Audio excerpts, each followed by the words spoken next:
وَلَقَدْ يَسَّرْنَا الْقُرْآنَ لِلذِّكْرِ فَهَلْ مِن مُّدَّكِرٍ۔ اعوذ باللہ من الشیطان الرجیم، بسم اللہ الرحمن الرحیم، نحمدہ ونصلی علی رسولہ الکریم وعلی اہل بیتہ الطیبین الطاہرین۔ السلام علیکم ناظرین محترم، ایک نئے موضوع کے ساتھ جو کہ مرد حضرات کے ساتھ اکثر پیش آتا رہتا ہے، آپ کی خدمت میں حاضر ہوں۔ مرد حضرات اکثر شکایت کرتے ہیں کہ ان کے عضوِ تناسل سے کچھ قسم کی ایسی رطوبات آتی ہیں جن کے بارے میں وہ مشکوک ہوتے ہیں کہ وہ رطوبات نجس ہیں کہ پاک ہیں، ان سے وضو باطل ہوا کہ نہیں ہوا، ہمارے کپڑے نجس ہوئے یا ہمارے کپڑے پاک سمجھے جائیں گے، اور اسی طرح یہ بھی پوچھتے ہیں کہ ان رطوبات کے آنے سے انسان پر غسل واجب ہوتا ہے یا نہیں۔ آئیے ہم اس مسئلے کو حل کرتے ہیں۔ مردوں کو آنے والی جو رطوبات ہیں ان کی چند اقسام ہیں۔ ایک رطوبت پیشاب کے نام سے ہے، جو کہ پیشاب ہے وہ نجس بھی ہے، اور اگر وہ انسان کے عضو تناسل سے خارج ہو تو اس سے وضو بھی باطل ہوتا ہے، اور کپڑوں پہ یا بدن پہ لگ جائے تو بدن یا کپڑے بھی نجس ہو جاتے ہیں۔ اور دوسری جو رطوبت ہے وہ ہے منی کے نام سے۔ منی جو ہے اس کے نکلنے کی 3 علامتیں ہیں۔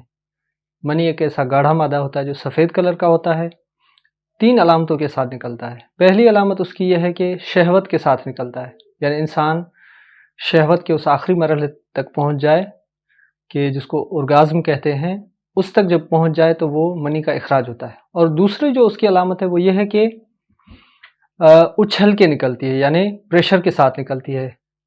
اور تیسری جو اس کی علامت ہے وہ یہ ہے کہ نکلنے کے بعد انسان اپنے آپ میں ایک قسم کی سستی فیل کرتا ہے، یہ علامت ہے۔ اگر ان تینوں علامتوں میں سے کوئی ایک علامت بھی جو ہے اس میں نہ ہو تو اس کو منی جو ہے کنسیڈر نہیں کیا جائے گا۔ یعنی مثال کے طور پہ اگر وہ شہوت کے ساتھ نکلی ہے لیکن پریشر سے نہیں نکلی، اور پریشر سے نکلی ہے لیکن اس میں شہوت نہیں ہے، اور مثال کے طور پہ جو ہے شہوت سے بھی نکلی ہے، پریشر سے بھی نکلی ہے لیکن بدن سست نہیں ہوا، تو اس کو منی جو ہے کنسیڈر نہیں کیا جائے گا۔ البتہ مراجع عظام تقلید کہتے ہیں کہ وہ شخص جو بیمار یا کمزور قسم کا ہو، جو آلریڈی سست ہے، اب اس کے لیے جو تیسری علامت ہے وہ لازم نہیں ہے، یہ پہلی والی 2 علامتیں بھی۔ اچھا، اس کے علاوہ بھی 3 قسم کی رطوبات مرد کے عضوِ تناسل سے نکلتی ہیں، اور بترتیب منی کے اخراج سے پہلے انسان اگر اپنے آپ میں کوئی شہوانی خیالات جو ہے وہ ذہن میں تصور کرے، یا مثال کے طور پہ اللہ نہ کرے کوئی بندہ جو ہے کوئی اس طرح گندا سین دیکھے جس سے اس کو قطرے آنے لگیں، تو اب یہ والے جو قطرے آتے ہیں شہوانی فیل کرنے سے یا بوس و کنار کرنے سے یا شہوانی کوئی سین دیکھنے سے، تو ان قطروں کو کہا جاتا ہے مزی۔ یہ مزی ہے، اور یہ کچھ شرائط کے ساتھ پاک ہے، اور وہ میں آگے بتانے والا ہوں۔ اور پھر ایک اور قسم کی رطوبت آتی ہے جو منی کے اخراج ہو جانے کے بعد قطرہ قطرہ ہو کے عضو تناسل سے خارج ہوتی رہتی ہے، اس کو کہا جاتا ہے وضی، اور یہ بھی کچھ شرائط کے ساتھ پاک ہے، البتہ وہ آگے بیان کرنے والا ہوں۔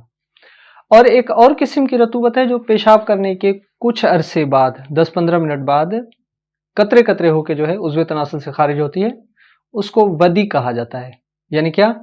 منی کے اخراج سے پہلے جو قطرے آئیں ان کو مزی، منی کے اخراج کے بعد جو قطرے آئیں ان کو وضی، اور جو پیشاب کرنے کے بعد جو قطرے آئیں ان کو کہا جاتا ہے ودی۔ یہ تینوں آپ جو ہے یاد رکھ لیں، یعنی مجموعاً مرد کے عضوِ تناسل سے 5 قسم کی رطوبات نکلتی ہیں: پیشاب، منی، مزی، وضی اور ودی۔ اچھا، اب دوسرا جو ہمارا موضوع ہے وہ ہے کسی بھی قسم کے قطرے غسل کا سبب بنتے ہیں۔ دیکھیں، غسل کا سبب جو بنتا ہے وہ فقط اور فقط منی ہے۔